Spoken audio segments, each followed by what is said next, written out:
Hey everyone, hopefully you're having a good day. My name's Andy. My channel is Finding Value. Today we're going to do our daily technical analysis update of commodities, work our way through the dollar, yields, precious metals, and commodities and ETFs that I follow.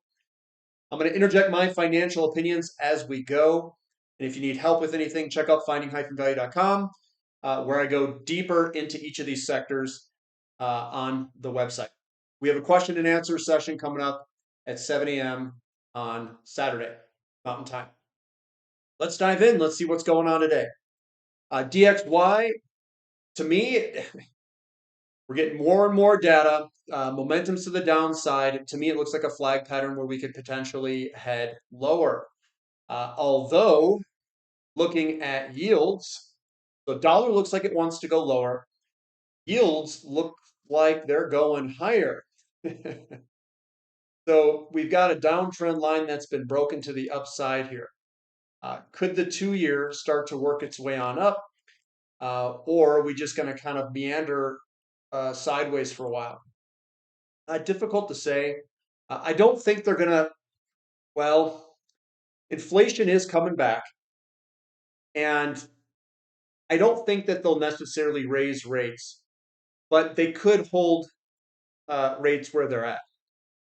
And maybe this is exactly what we're seeing is kind of a rate hold as we bounce back and forth. And the market may or may not know where the heck rates are going to go here in the short term. 10-year, it's also up. It looks like this wants to work its way on higher after today. So that looks constructive to move higher in the short term. We are underneath resistance, and we'll see if that resistance holds us down. And then the 30-year is also higher today. And we're right up against the bottom side of this resistance that I've drawn in there. It's not a real strong resistance line as it's only got 2 points of contact. If I can grab it. What's going on here? Here we go. So, or you can even draw it down here like that.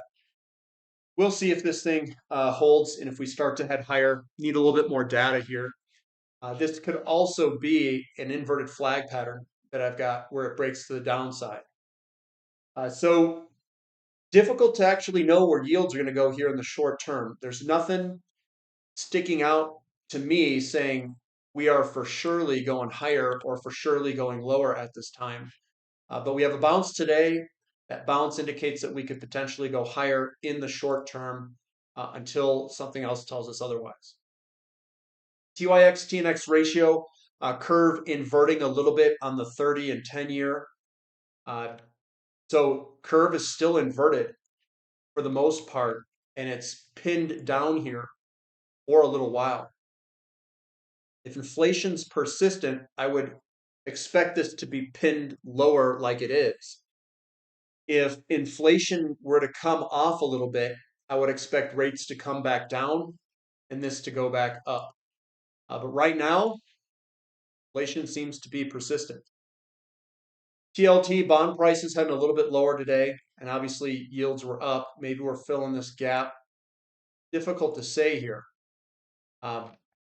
This is the longer term weekly view, and we've got a little bit of a downward move, but it still looks okay to me to try to work its way on up. Doesn't look like we have any reversal candlesticks in here, so I still think we could potentially go higher, which means rates could pull back. But that's not what we saw today in rates for today and today only. 2 and 10-year basically moving sideways today.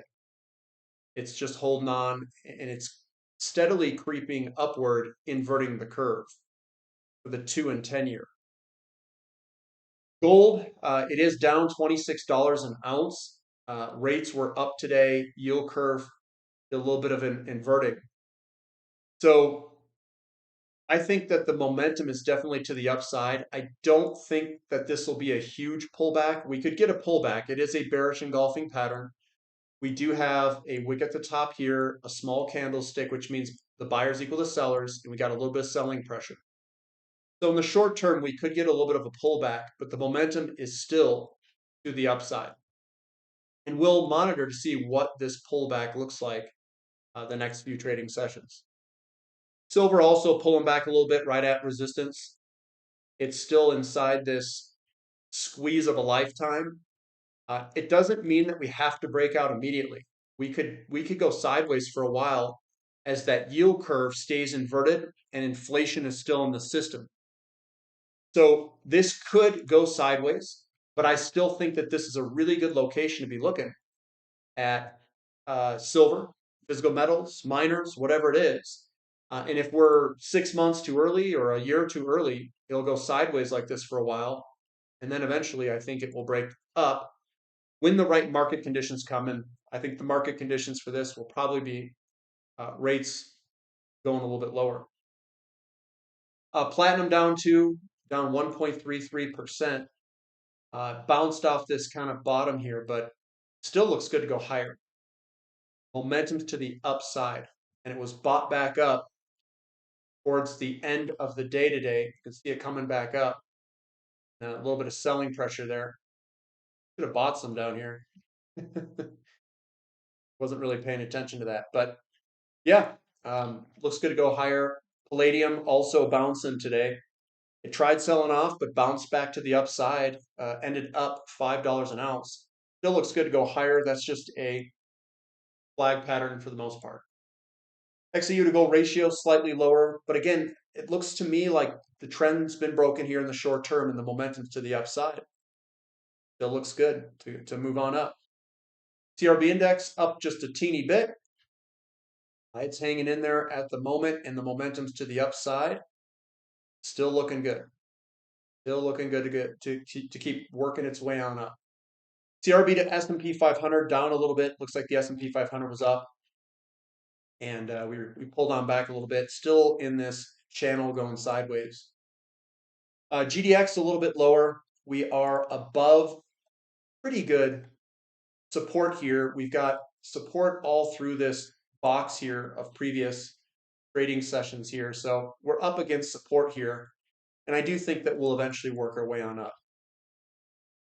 Just watch yields. GDXJ down a little bit. Still looks good though. That's not a horrible candlestick. We opened up a little bit lower. Here's your gap lower here. And we worked our way back up. People are accumulating. So what the pros do is they'll gap stuff down in the morning. They'll try to play with your emotions, and then they buy up all the shares as people get scared and try to sell their shares. They need to create that fear, and then they buy it back up. So it looks good still, and same with SILJ. Still looks really solid here. We broke the downtrend line. Go back to maybe a shorter time frame. We broke the downtrend line. Here's the daily. We just bounced off that downtrend line today. There it is. It gapped down and came back up off the support level. I think it still looks good, and let's continue to watch it. So that's the gold and silver mining companies. They still look good. Crude oil down just ever so slightly, right on support. Are we actually going to blow through this, or is this going to bounce to the upside? Seasonality wise, we're in the strong portion of crude going up. And we also have low inventory levels. So I would expect crude oil to continue higher. That would be me. Irrespective of what this chart looks like in the short term, inventory level being low, we've got pretty low pricing. And for some reason, I've got the feeling, I've got a feeling that we could be heading a little bit higher here in this kind of channel that we've been going on. TTF gas down a teeny bit. Nat gas really needs some time. Give it 4 or 5 months. Let's go through shoulder season for all these natural gas plays here. This is Henry Hub here, down a little bit. And I do think it's going to take a little bit of time to base out here over the next few months. Our boy XOP, we were slightly down in crude oil, slightly down in natural gas, but XOP just going sideways today. Just doesn't care. Still looks good to go higher. Moving on up. It's just relentless move to the upside. OIH also looking very good. Broken downtrend, broken channel. Small little profit-taking day. I think we're going up. I call that the bloody nose. So it still looks good, and it looks like we could potentially work our way on up, hopefully this summer. And that's also um, one of the reasons why I think oil may go up is because people are positioning in these ETFs and the equities, which makes me think that the underlying commodity will go up eventually. Physical Uranium Trust down a little bit today, down 0.7%. Where is this thing going? We've got a battle going on between the buyers and sellers, and who's going to win out here? Momentum's to the downside, and we've got basically kind of a channel forming. Again, let's wait and see. We could very well pop out this way, and we very well could have the buyer show up and move on up. Maybe that deals with energy and interest rates, something on the lines of that. URA up a little bit, but again, it still doesn't look that strong to me. It looks like this is a flag pattern. That's what it looks like. And URNM, it's got the same type of flag pattern, and URNJ, it's roughly the same flag pattern. Now let's see what occurs. I'm not stating that this is just going to bonsai, lower. It could, but I'm going to watch it. TAN doesn't like the increase of interest rates, down 3.8%. This thing is basically an interest rate sensitive ETF.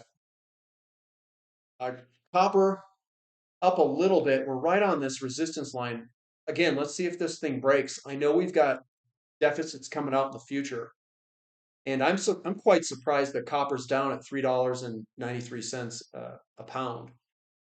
I would expect this to be even higher than that, but with the potential deficit and shortages coming, but maybe there is a slowdown in the market, and maybe nominally it's just being hidden with all the inflation we've got.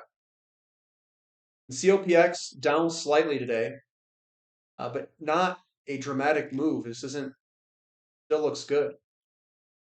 Lithium up a little bit, working it's grinding its way on up. It looks all right, looking like it's trying to put in some sort of weird bottom. We are above this longer term support level, but maybe it's got some time to base out here first before turning. REMX, same thing. We've pulled on back. We've got a down move today, but it doesn't look too bad. It looks kind of like a shoulder head shoulder there, inverted head and shoulders that looks like it might want to work its way on up. S&P 500, surprisingly, it's up 1.12% even with all this inflation. This is incredible, is what I'm going to say. Incredible that it keeps going up. And then the NASDAQ also up. With increasing inflation and increasing interest rates, I am very surprised that the S&P 500 and NASDAQ are up today, which is kind of counter-historical is what I'll say. It's counter-historical. KRE down a little bit, right on support. Still looks good though, not a ton of selling pressure. Emerging markets defying logic too, up 1.1% in the face of an increasing dollar and yields.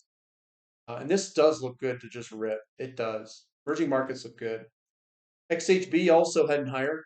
Looks like it's following the S&P 500 and not really paying attention to interest rates, at least today.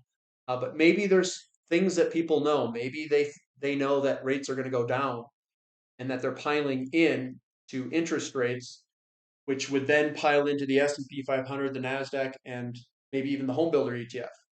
Maybe. Move down a little bit, but still looks good to go higher. There's no big selling pressure there. Support's underneath us. Bullish engulfing yesterday. Still looks good. Bloody nose today. Iron ore looks like it's still working its way lower. We've got aluminum up a little bit. That still looks good to go higher. I would expect this kind of follows copper. We've got Baltic Dry Index up 1.3%. That's looking pretty solid. Working its way on up. Newcastle coal down a little bit.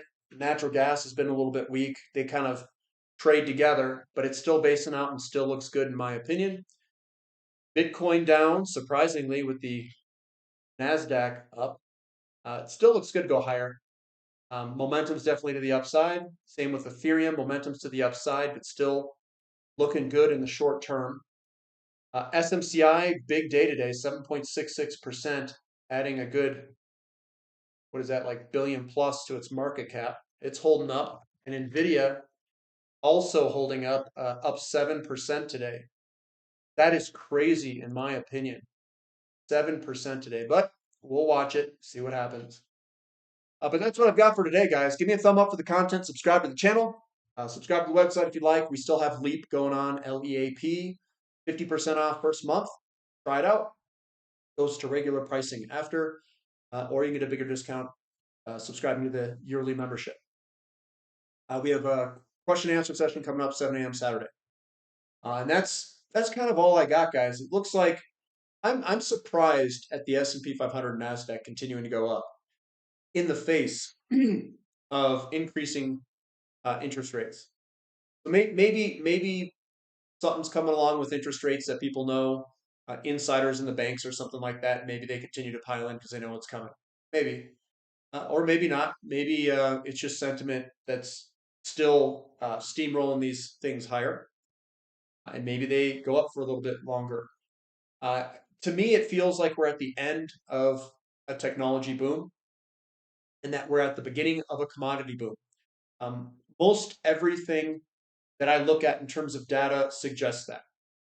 We had a, now there could be some false starts, and some of the data could be false positive indicators, false positive indicators, because of the stimulus money that came into the system. And maybe, perhaps, there were some false positive indicators, which would throw some of these signals into a commodity bull market, but could be premature. And that's why we're seeing the NASDAQ and some of these tech stocks continue higher while commodities haven't really taken off yet. So maybe the stimulus money kind of got everyone to the left when you should have been looking at the right still.